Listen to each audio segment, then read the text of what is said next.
So welcome back again. मैं हूं आशीष और आप देख रहे हैं द लीगल इंसीन। और आज के इस पर्टिकुलर वीडियो में हम स्पेसिफिकली दो ऐसे प्रश्नों के उत्तर को समझने की कोशिश करेंगे जो जुड़ा है स्त्री धन को लेकर। स्त्री धन के रिगार्डिंग क्या पत्नी के पेरेंट्स एफआईआर रजिस्टर करवा सकते हैं पति के अगेंस्ट या पति के घर वालों के अगेंस्ट, अगर डाइवोर्स के बाद वो स्त्री धन को नहीं लौटाते हैं तो क्या वो एफआईआर रजिस्टर करवा सकते हैं। इस पर हम आज के इस पर्टिकुलर वीडियो में डिस्कस करेंगे।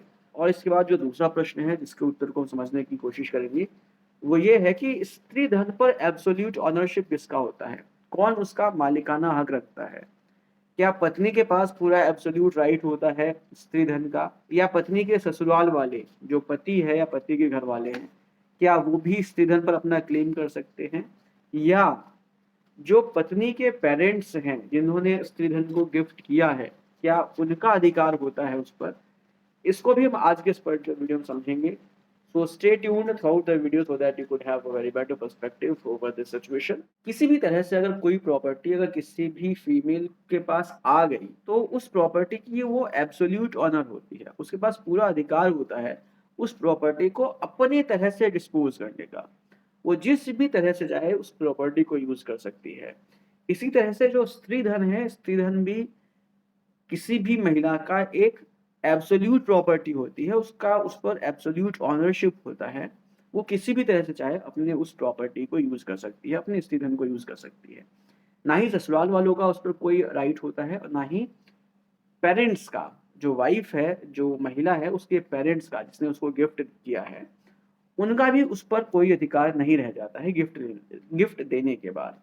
सो इस तरह से जो एब्सोल्यूट ऑनरशिप होता है स्त्री धन पर वो सिर्फ पत्नी का होता है, उस महिला का होता है जिसको वो मिला है। I hope you have got the point. ये पहला क्वेश्चन है जिसका आंसर आपको मिल गया होगा। अब इसके बाद हम बात करते हैं दूसरे क्वेश्चन के बारे में।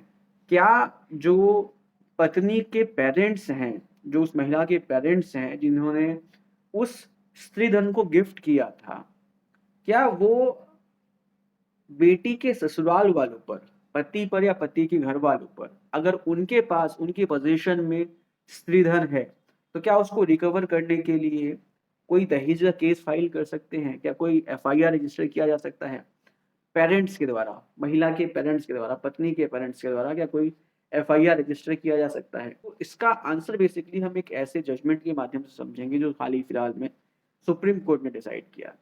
इस पर्टिकुलर केस में जिसमें जजमेंट आया है, बहुत ही इंपॉर्टेंट केस है ये। इस केस का नाम है Mulakala Malleswara Rao and another versus state of Kerala and another. इस पर्टिकुलर केस में क्या हुआ था कि इसके फैक्ट्स को पहले समझ लेते हैं, फिर बाद में हम बेसिकली समझेंगे कि इसमें सुप्रीम कोर्ट ने क्या कहा इसको लेकर, इस पर्टिकुलर प्रश्न को लेकर सुप्रीम कोर्ट का क्या जवाब आया, सुप्रीम कोर्ट ने कैसे इस केस को डिसाइड किया, इसको भी समझेंगे। इस केस में भी यही प्रश्न आया था कि क्या पेरेंट्स, जो पत्नी के पेरेंट्स हैं, जो उस महिला के पेरेंट्स हैं, क्या स्त्री धन को लेकर वो एफआईआर रजिस्टर करवा सकते हैं, क्या वो केस फाइल कर सकते हैं। तो इस पर्टिकुलर केस में बेसिकली क्या हुआ था पहले ही समझते हैं।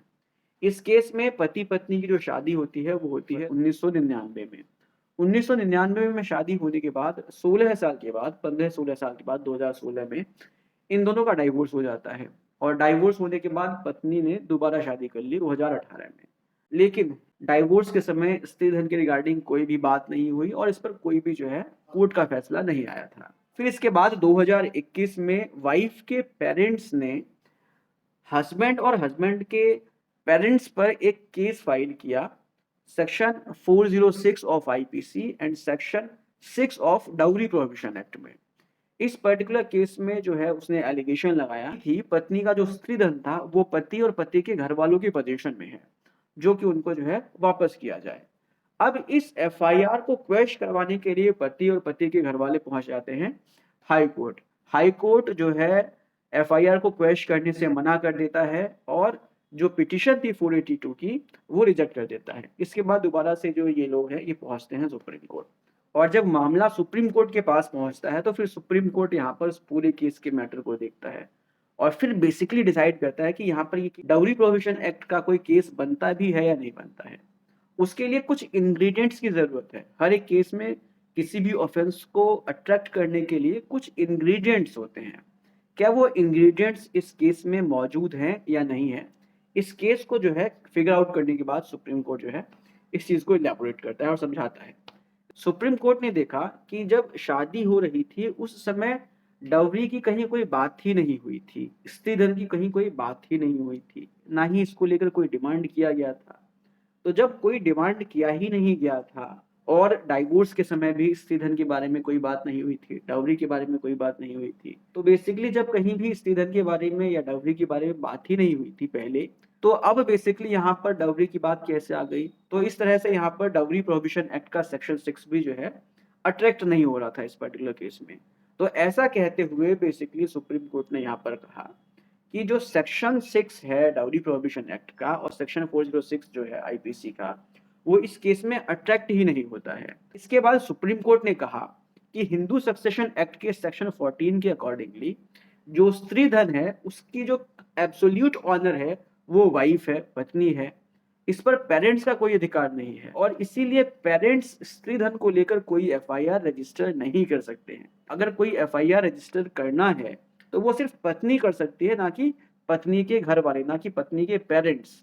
तो ऐसा कहते हुए बेसिकली सुप्रीम कोर्ट ने यहाँ पर कहा कि जो पत्नी के पेरेंट्स हैं उनके पास स्त्री धन को लेकर कोई भी ऐसा एब्सोल्यूट ऑनरशिप नहीं है, उनके पास कोई भी ऐसा अधिकार नहीं है कि वो पति या पति के घर वालों के खिलाफ दहेज का मुकदमा दर्ज कर सके, कोई एफआईआर रजिस्टर करवा सके।